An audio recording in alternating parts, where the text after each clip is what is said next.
ஜெய் ஸ்ரீ மாத்ரே நமக. ஜெய் குருதத், ஜெய் குரு பரசுராம். நமஸ்காரம். நான் கரூர்லேருந்து வல்சலா பணிக்கர், பிரசன்ன ஜோதிடர். இன்றைக்கி நம்ம தை மாத பலன்கள் கடக ராசிக்கு எப்படி இருக்குன்னு பார்க்க போகிறோங்க.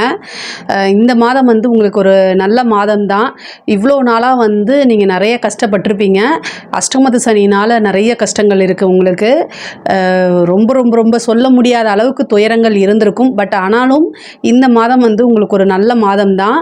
தை மாதம் அப்படிங்கிறது எல்லாத்துக்குமே ரொம்ப நல்ல மாதம்தான். அது மட்டும் இல்லாமங்க, அஷ்டமத்து சனி முடிய போகக்கூடிய காலகட்டம். அடுத்த மாதம் உங்களுக்கு சனி உங்கள் ராசிக்கு அஷ்டமத்து சனி முடிய போகுது. அவர் போகும்போது கண்டிப்பாக உங்களுக்கு ஒரு நல்ல விஷயங்களை செஞ்சுட்டு தான் போவார். தை பிறந்தால் வழி பிறக்கும் அப்படிங்கக்கூடியது உங்கள் ராசிக்கு 100% பொருந்தது.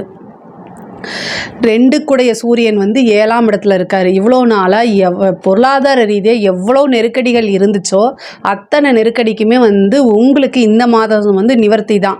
பொருளாதார ரீதியாக நீங்கள் ஒரு கமிட்மெண்ட் கொடுத்துருப்பீங்க. ஆனால் அந்த கமிட்மெண்ட்டை பூர்த்தி பண்ண முடியாமல், வெளியிலையும் சொல்ல முடியாமல், யார்கிட்டையும் ஷேரும் பண்ண முடியாமல் நிறைய விஷயங்கள் மனசுக்குள்ளேயே போட்டு ரொம்ப கஷ்டப்படுத்திட்டு இருப்பீங்க. ஆனால் அது எல்லாத்துக்குமே இந்த மாதம்ங்கிறது நிவர்த்தியானது தான். அதே மாதிரி 11ஆம் இடத்துல உங்களுக்கு குரு இருக்கார். லாபஸ்தான அதிபதி உங்களுக்கு அஷ்டமத்தில் இருக்கிறாரு. அஷ்டமங்கும் போது ஒரு கெட்டவன் கிட்டிடும் ராஜயோகம்னு சொல்லுவாங்க. இந்த சனியோட போய் அது சேருது. பாதகாதிபதிங்கிறது சுக்கிரன் தான் உங்களுக்கு. ஆனால் நல்ல 4 கூடையவரும் அவர் தான். அதனால் என்னென்னா ஒரு திடீர்னு அதிர்ஷ்டம் கிடைக்கும் உங்களுக்கு. அது மட்டும் இல்லாமல் 12 கூடையவர் போய் மறைஞ்சிருக்காரு. மறைந்த புதன் நிறைந்த பலன்கள் அப்படின்னு சொல்கிற மாதிரி உங்களுடைய ராசிக்கு இந்த மாதம் தை மாதம் எல்லா கிரகங்களுமே நல்ல இடத்துல இருக்குது. அப்போ உங்களுக்கு நல்லது நடக்கிறதுக்கு உண்டான ஸ்டார்டிங் இந்த மாதம் அப்படின்னு வச்சுக்கோங்க. தை மாதத்தை பொறுத்த வரைக்கும் உங்களுக்கு நிறைய அதிர்ஷ்டம் அப்படிங்கிறது இருக்குது. இவ்வளோ நாளாக என்ன மனநிலையில் இருந்தீங்களோ அந்த மனநிலையை மட்டும் தயவு செய்து மாற்றுங்க. இனிமேல் நமக்கு நல்லா இருக்குன்னு ஃபஸ்ட்டு மைண்டில் கொண்டு வந்துடுங்க. இந்த தை மாதத்துலேருந்து அது உங்களுக்கு கண் கூட நடக்கும். அதை நீங்கள் நல்லா பார்ப்பீங்க. தொழில் ரீதியாக நிறைய மாற்றங்கள் இருக்குது. நல்ல இன்கம் வரக்கூடியது. எவ்வளோ நாளாக எதுவுமே மூவ் ஆகலை, ஆர்டர் கிடைக்கல, இல்லை தொழில் ரீதியாக நிறைய காசு பணம் வரலை, நஷ்டத்தில் போகுது. இது எல்லாமே இந்த மாதத்துலேருந்து அப்படியே சேஞ்ச் ஆக போகுது. தொழில் ரீதியாக நல்ல வருமானம், நல்ல லாபத்தை சம்பாதிக்கக்கூடிய அமைப்புகள் இருக்குது. திடீர்னு ஒரு அதிர்ஷ்டம். அதே மாதிரி எங்கேருந்தோ உங்களுக்கு ஒரு ஆர்டர் கிடைக்கும். நிறைய கஸ்டமர்ஸ் வருவாங்க. நல்ல ரெகுலர் இன்கம். இது எல்லாமே இந்த மாதம் உங்களுக்கு உண்டு. இந்த மாதத்துலேருந்து அது ஸ்டார்ட்டே ஆகுதுன்னு வச்சுக்கோங்களேன். இனி எப்போவுமே உங்களுக்கு கடகராசியை பொறுத்த வரைக்கும் இனி எப்போவுமே பொற்காலம் அப்படின்னே நம்ம சொல்லலாம். 12 கூடையவர் 12 3 கூடைய புதன் உங்களுக்கு 6ஆம் இடத்துல இருக்காரு. உத்தியோக ரீதியாக நிறைய அலைச்சல்கள் உங்களுக்கு இருக்குது. பொதுவாகவே உத்தியோகத்தில் இருக்கிறவங்க கொஞ்சம் கவனமாக இருங்க. ஆனால் உங்களுக்கு பெரிய பிரச்சனைகள்லாம் இல்லை. பட் ஆனால் என்னென்னா கையெழுத்து போடுறது, ஒருத்தங்களை நம்பி ஒரு விஷயத்தை நீங்கள் செய்யாதீங்க. உங்களுக்கு ஆதாரம் இருக்கணும். நீங்கள் எந்த ஒரு விஷயத்தை பார்க்குறீங்களோ கேட்குறீங்களோ டைரெக்டாக பேசி அதில் தான் நீங்கள் செய்யணும். இன்னொருத்தங்களை நம்பிட்டு சைன் பண்ணி கொடுத்துட்டு போகாதீங்க. ஒரு லெட்டராக இருந்தாலும் படித்து பார்த்து கையெழுத்து போடுங்க. செக் புக்காக இருந்தால் நீங்கள் என்ன செய்யுங்க, அதை க்ளோஸ் பண்ணி வச்சுருங்க. உங்களுக்கு ரிஸ்க்கு நீங்கள் இந்த மாதம் எடுக்காதீங்க. ஏன்னா 12 கூடையவர் 6ல் போய் மறைகிறாரு. அதனால் உத்தியோக ரீதியாக இருக்கிறவங்க ரிஸ்க் எடுக்கக்கூடாது. யாரையும் நம்பக்கூடாது. இவ்வளோ நாளாக நிறைய கஷ்டப்பட்டுருப்பீங்க. அதுலேயே இனிமேல் நம்ம யாரையும் நம்பக்கூடாதுன்னு நீங்கள் நினச்சிருப்பீங்க. அதையே நீங்கள் ஃபாலோ பண்ணுங்கள். பெரிய லெவலில் உங்களுக்கு மாற்றம் இருக்குது. உங்களுடைய ராசியில் செவ்வாய் இருக்கார். பொதுவாகவே செவ்வாய் உங்களுக்கு 10 கூடையவர். அப்போது தொழில் ரீதியாக நிறைய மாற்றங்கள் நான் சொன்னேன் இல்லையா, புதுசாக தொழில் ஆரம்பிக்கிறதுக்குலாம் இது சூப்பர் தான். ஆனால் இன்னொரு விஷயம் என்னென்னா, பேடான விஷயம். அதாவது என்னென்னா, செவ்வாய் இருக்கும்போது உங்களுக்கு உங்களுடைய உடலை நீங்கள் பார்த்துக்கணும். இந்த பிபி சுகர்லாம் இந்த மாதம் வரதுக்கு உண்டான அமைப்பு இருக்குது. பொதுவாக கோபம் அப்படிங்கிறது அதிகமாக வரும். ஏன்னா செவ்வாய் உங்களோட ராசியிலேயே நீச்சமாக இருக்கார். 5 10 கூடையவர் நல்ல யோகத்தை கொடுக்கக்கூடியவர். பொருளாதார ரீதியாக சூப்பரான யோகத்தை கொடுக்குறாரு. ஆனால் உடல் ரீதியாக கோவத்தை அதிகப்படுத்துறது, அதனால பிளட் ப்ரெஷர் ஜாஸ்தி ஆகிறது, இந்த மாதிரி விஷயங்களை உங்களுக்கு கொடுத்துருவாரு. அதனால் ரொம்ப காமாக இருங்க. கஷ்டங்கள் வரும். மற்றவங்க நம்மளை நீங்கள் அமைதியாக இருப்பீங்க. கடக ராசியை பொறுத்த வரைக்கும் எல்லாமே நிர்வாக திறமைங்கிறது ரொம்ப சூப்பராக இருக்கும். நீங்கள் செய்யக்கூடிய செயலில் எங்கேயோ இருந்து தலையிட்டு அதை உங்களை டென்ஷன் படுத்துறதுக்குனே சில பேர் வருவாங்க. அப்போ நீங்கள் என்ன செஞ்சுக்கணும் அப்படின்னா காமாக இருக்கணும்னு உங்களை சமாதானப்படுத்திக்கிங்க. வேறு வழி இல்லை. ஏன்னா நம்மளுடைய உடம்பு நம்ம தான் பார்த்துக்கணும். மற்றவங்க அவங்க வந்து டென்ஷன் பண்ணிட்டு போயிட்டே இருப்பாங்க. ஆனால் பாதிக்கப்படுறது நம்மளுடைய மனசு, நம்மளுடைய உடம்பு. ஸோ அதனால நம்ம தான் நம்மளைய பார்த்துக்கணும், நம்ம தான் நம்மளை காப்பாற்றிக்கணும், நம்மளை நம்பி நம்ம குடும்பம் இருக்குது அப்படிங்கிற மென்டாலிட்டியில் நீங்கள் கண்டிப்பாக இருக்கணும். இந்த மாதம் இந்த செவ்வாய் வந்து உங்கள் ராசியை விட்டு போகிற வரைக்கும் இருக்கணும். அவர் வந்து உங்களுடைய ராசிக்கு யோகாதிபதி. ஆனால் அவருக்குன்னு ஒரு தீமைகள் இருக்கும்ல, அதையும் கொடுப்பார் இல்லையா? ஸோ கோவத்தை வந்து கண்ட்ரோல் பண்ணுங்கள். அதிகமாக மெடிடேஷன் உறுதியாக நீங்கள் கண்டிப்பாக பண்ணணும். அதே மாதிரி படிக்கக்கூடிய குழந்தைங்களுக்கு வந்து படிப்பில் நல்ல ஆர்வம், ஞாபகத்திறன் இது எல்லாமே இருக்கும். படிக்கிறக்கூடிய குழந்தைகள் வந்து